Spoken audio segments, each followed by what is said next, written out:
খান, শাহিদ আফ্রিদি কিংবা লাসিথ মালিঙ্গাদের ছাড়িয়ে টি-20 ক্রিকেটে নতুন ইতিহাস গড়লেন মুস্তাফিজুর রহমান। সব সেরা সেরা বোলারদের পেছনে ফেলে টি-20 ফরম্যাটে তৃতীয় বোলার হিসেবে এই অনন্য মাইলফলক স্পর্শ করলেন কাটার মাস্টার।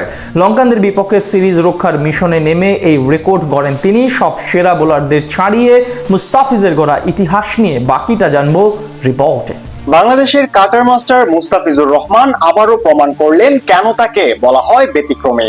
গত কয়েক বছর ধরে নিজের নিপুণতা, বৈচিত্র্য আর ধৈর্য দিয়ে হয়ে উঠেছেন দলের নির্ভরতার প্রতীক। তারই ধারাবাহিকতায় এবার আন্তর্জাতিক টি-20 ক্রিকেটে গড়লেন এক অনন্য রেকর্ড। বর্তমান সময়ে টি-20 ফরম্যাটে অন্যতম সেরা বোলার বলা হয় ফিজকে। 2015 সালে অভিষেকের পর থেকে নিজের দুর্দান্ত বোলিং সামর্থ্য দেখিয়ে বিশ্ব ক্রিকেটে আলাদাভাবে জায়গা করে নিয়েছেন তিনি। বিশেষ করে টি-20 ফরম্যাটে ডেথ ওভারে তার কার্যকারিতা বিশেষ সুনাম তৈরি করেছে তার নামের পাশে, যার সুবাদে পেয়েছিলেন কাটার মাস্টার উপাধি। নিজের সেই সামর্থ্য দেখিয়ে এবার ইতিহাসের তৃতীয় বোলার হিসেবে গড়লেন অনন্য এক কীর্তি, যা এর আগে কেবল দুজন ক্রিকেটার করতে পেরেছেন। সময়ের পরিক্রমায় বাড়ছে টি-20 ফরম্যাটের জনপ্রিয়তা। বর্তমানে বোলারদের তুলনায় খেলাটা হয়ে গেছে অনেকটা ব্যাটার কেন্দ্রিক। তবে এর মাঝে যেই কয়েকজন বোলার আলাদাভাবে নিজের জাত চিনিয়েছেন বা অস্তিত্ব প্রকাশ করেছেন, তাদের মধ্যে অন্যতম বড় নাম মুস্তাফিজুর রহমান, যা প্রমাণ করে তার গড়া নতুন রেকর্ড। বিশ্বের ত্রাস হিসেবে বিবেচিত সকল বোলারদের পেছনে ফেলে তিনি এখন ডট বলের রাজা।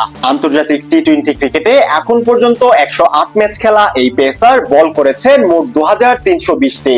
এর মাঝে ইতিহাসের তৃতীয় বোলার হিসেবে 1000 ডট বল করার মাইলফলক স্পর্শ করলেন তিনি। গতকাল লঙ্কানদের বিপক্ষে 3 ওভার বল করে মাত্র 14 রান খরচা করেন দ্য ফিজ। এই ম্যাচ নিয়ে এখন পর্যন্ত তৃতীয় সর্বাধিক 1008টি ডট বল করেছেন তিনি।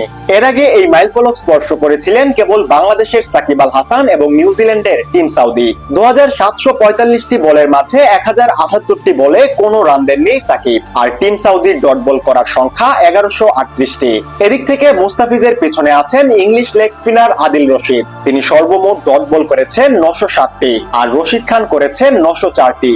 এছাড়া কমপক্ষে 2000 বল করেছেন এমন বোলারদের মধ্যে এখন পর্যন্ত ইতিহাসের সবচেয়ে বেশি 8 ওভার মেইডেন দিয়েছেন মুস্তাফিজুর রহমান। এর আগে বিশ্বের প্রথম বোলার হিসেবে শুধু ডেথ ওভারেই 300টিরও বেশি ডট বল করে নজির স্থাপন করেছিলেন কাটার মাস্টার। শুধু পরিসংখ্যান নয়, মুস্তাফিজের বোলিং এর মাঝে আছে এক ধরনের শিল্প। তার কাটার, স্লোয়ার, ইয়র্কার সবকিছু প্রতিপক্ষ ব্যাটারদের ঘুম হারাম করার জন্য যথেষ্ট। তার চেয়ে বড় কথা, যে কোনো কন্ডিশনে বল হাতে প্রতিপক্ষের শিবিরে কাঁপন ধরিয়ে দিতে সক্ষম তিনি। আর ফিজের এমন ইকোনমি ও উইকেট শিকার করার সামর্থ্য এসবই বলে দেয় তিনি শুধু বাংলাদেশ না, বরং বিশ্ব ক্রিকেটের অন্যতম রত্ন।